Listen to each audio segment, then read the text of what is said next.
অনেকেই আসে যে তারা যখন মুখ হা করে অথবা বন্ধ করে তখন তারা শব্দ শুনতে পায়। সকালে উঠে দেখলেন যে হঠাৎ করেই হা করতে পারছেন না।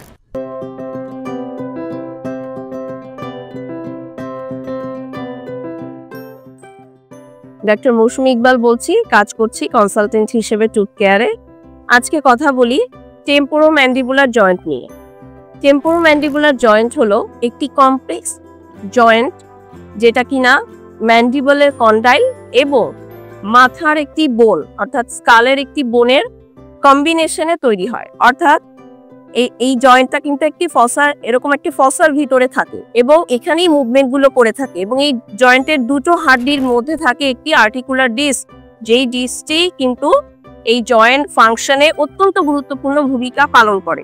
তো কোনো কারণে যদি এই ডিস্কের যেখানে থাকার কথা সেই জায়গার পরিবর্তন হয়ে যায়, অথবা এই ডিস্কটি কোনো কারণে সরে গেছে, অথবা এই ডিস্ককে যে ধরে রেখেছে চারিদিকে যে ফাইব্রাস ব্যান্ডগুলো, সেই ব্যান্ডগুলোতে কোনো সমস্যা হয়েছে, তখন কিন্তু এই জয়েন্টের সমস্যা হতে পারে।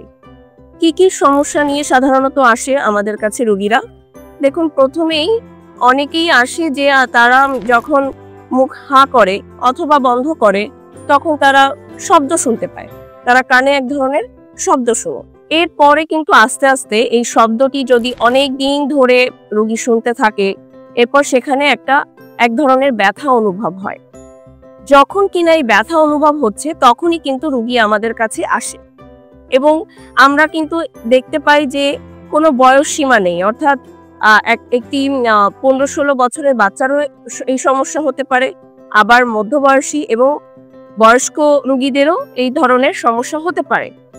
তো যখনই আপনি আপনার খেতে গেলে মুখ হা করলে এ ধরনের শব্দ অনুভব হবে, অথবা সকালে উঠে দেখলেন যে হঠাৎ করেই হা করতে পারছেন না, অর্থাৎ কালকে রাতেও ভালো ছিলেন কিন্তু সকাল থেকে মুখটা আর হা হচ্ছে না, কষ্ট হচ্ছে, ব্যথা হচ্ছে, তখন কিন্তু আপনি অবশ্যই টেম্পোরোম্যান্ডিবুলার জয়েন্ট বিশেষজ্ঞ যারা আছেন তাদের কাছে আসবেন এবং চিকিৎসা নেবেন। কারণ এই সমস্যাটা যদি থেকে যায় তখন কিন্তু আস্তে আস্তে আপনার কামড়ের পরিবর্তন শুরু হতে পারে এবং আপনি যখন খাবার মুখে নিবেন চাবাতে পারবেন না, গিলতেও সমস্যা হয়, অনেকে কিন্তু গলায়ও ব্যথা অনুভব হয়।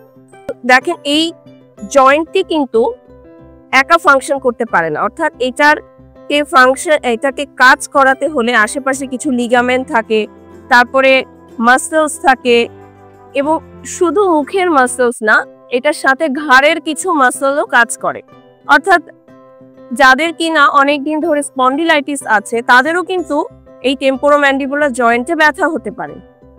তো এবং যারা কিনা কম্পিউটারে অনেকক্ষণ বসে কাজ করে, মোবাইল নিয়ে আমরা পড়ে থাকি, ঘাড়টা নিচু করে মোবাইল দেখতে থাকি, এইগুলো যখন আমরা অনেক সময় ধরে করতে থাকি তখন কিন্তু এই মুখের এই মাসেল, ঘাড়ের মাসেলগুলো কি হয়, ফ্যাটিগ হয়ে যায়, অর্থাৎ তারা কাজ করতে করতে দুর্বল হয়ে পড়ে এবং অনেকক্ষণ কাজ করার ফলে এখানকার মাসেলগুলো সংকুচিত হয়ে যায়, মাংসপেশিগুলো, তখন কিন্তু এই জয়েন্টে ব্যথা হতে থাকে।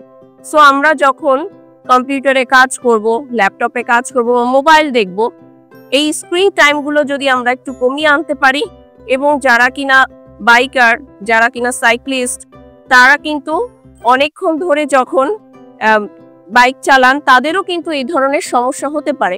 তো এই সমস্যাগুলো কিন্তু হলেই আপনি একজন জয়েন্ট বিশেষজ্ঞর কাছে আসলে উপকার পাবেন এবং কিছু লাইফস্টাইল পরিবর্তনের মাধ্যমে আপনার সহজেই আপনি এটা থেকে ভালো হয়ে যেতে পারেন এবং উপকৃত হবেন। তো অবশ্যই ভালো থাকার চেষ্টা করবেন। আবারও নতুন টপিক নিয়ে কথা হবে। ধন্যবাদ।